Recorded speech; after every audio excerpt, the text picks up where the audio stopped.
Fala pessoal, sejam muito bem-vindos a mais um Boletim Coppola. Ontem nós fomos surpreendidos aí pela anulação de todas as ações penais contra Lula no âmbito da Lava Jato.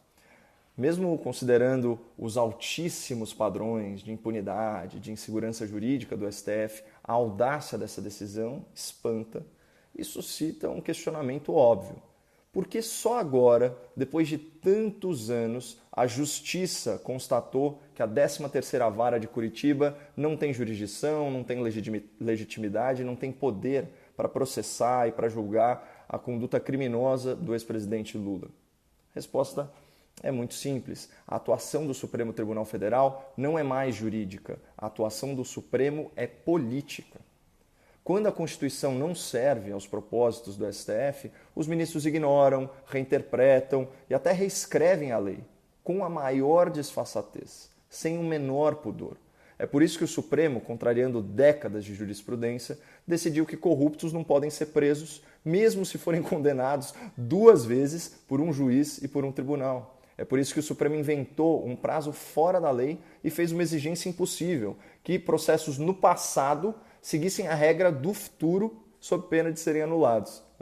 É por isso que o Supremo conduz aquele inquérito inconstitucional sem a participação do Ministério Público, em que ao mesmo tempo os ministros são as vítimas, os investigadores e os juízes. É por isso que um ministro do Supremo se acha no direito de expedir de ofício um mandado de prisão em flagrante contra quem o ofende nas redes sociais. E é por isso que o Supremo ele governa o Brasil quando lhe convém, interferindo nas prerrogativas e nas atribuições constitucionais dos demais poderes. É por isso, pessoal, a atuação do STF não é apenas técnica e jurídica, como deveria ser. A atuação do STF é casuísta, é política, né? E esse é um tribunal que não costuma reconhecer a sua própria suspeição e parece um pet shop de tantos réus de estimação protegidos pelos ministros. O Supremo Tribunal Federal é o exemplo vivo do que acontece numa república quando há desequilíbrio de forças e concentração de poder sem controle externo. Contra o STF não há a quem apelar e o único mecanismo constitucional para frear abusos de autoridade é o impeachment de ministros. Mas, infelizmente, quem julga a admissibilidade e o mérito dessas denúncias por crimes de responsabilidade é o Senado. E quase metade dos senadores, né, é investigada ou responde a ações penais, muitas delas no próprio STF. Então é como se as instituições brasileiras estivessem amarradas num laço de impunidade. Mas voltando ao habeas corpus, né, e a decisão de anular as ações penais contra o senhor Lula.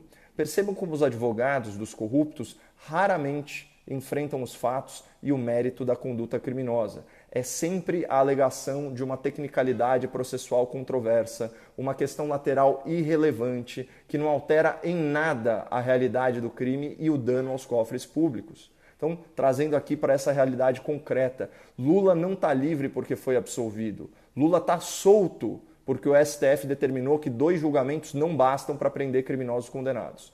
E Lula não está elegível porque é inocente. Lula está elegível porque, após anos de investigação e anos de instrução penal, os processos foram arbitrariamente, monocraticamente, politicamente anulados e remetidos a uma outra jurisdição.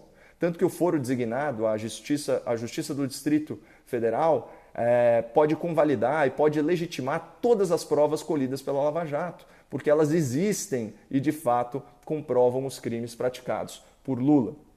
Mas essa aberração jurídica também cria um grande desafio de comunicação para a gente, né, para os profissionais da imprensa ou da mídia independente.